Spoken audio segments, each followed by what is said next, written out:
वंदे मातरम। किसी भी महापुरुष पर मुझे 2 मिनट में अपनी बात रखनी है तो क्यों ना मैं शहीद भगत सिंह पर बात रखूं। शहीद आजम सरदार भगत सिंह, क्यों हमें 2 अक्टूबर याद आ जाता है, क्यों हमें 14 नवंबर याद हो जाता है, लेकिन हमें वो 27 सितंबर भगत सिंह का जन्म दिवस याद नहीं रहता। हमें 23 मार्च उनका बलिदान दिवस याद नहीं रहता, जिन्होंने आज़ादी के लिए अपने प्राण हंसते हंसते न्यौछावर कर दिए। और बचपन से देशभक्ति ऐसी लाहौर में अच्छा स्कूल इसलिए नहीं ज्वाइन किया क्योंकि वो अंग्रेजों ने बनाया हुआ था। एक साधारण से स्कूल से पढ़ाई की और एक साधारण से स्कूल में पढ़ाई की और पढ़ने का शौक इन्होंने स्कूल टाइम में ही सिलेबस के अलावा कई सैकड़ों हजारों किताब पढ़ ली और कई आंदोलनों में हिस्सा लिया।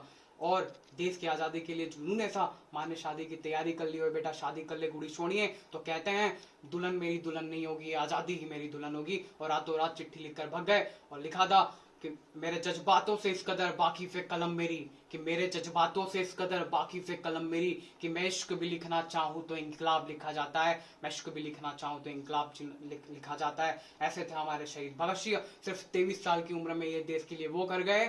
आज 50 साल, आज 90 साल बाद भी हमारी रगों में उनका खून दौड़ रहा है और कई सदियों तक दौड़ता रहेगा। कई लोग कहते थे कि नास्तिक थे, लेकिन इनके पास गीता और स्वामी विवेकानंद की एक तस्वीर हमेशा हुआ करती थी। 24 मार्च इन्हें फांसी का टाइम आया और अंग्रेजों ने डर की वजह से इन्हें 23 मार्च को ही फांसी दे दी। इंकलाब जिंदाबाद और हंसते हुए आज़ादी को एक नया स्वरूप दिया। और मैं धन्य हूँ, मेरा जन्म एक ऐसे देश में हुआ है जहाँ स्वामी विवेकानंद और भगत सिंह जैसे लोग जन्मे हैं। और ऐसे व्यक्तित्व से यूथ को सीखना चाहिए। और सिर्फ हंगामा खड़ा करना मेरा मकसद नहीं, मेरी कोशिश है ये सूरत बदलनी चाहिए। मेरे सीने में नहीं तो तेरे सीने में सही, और कहीं भी ये आग लेकिन आग चलनी चाहिए, ये आग चलनी चाहिए। जय हिंद, जय भारत।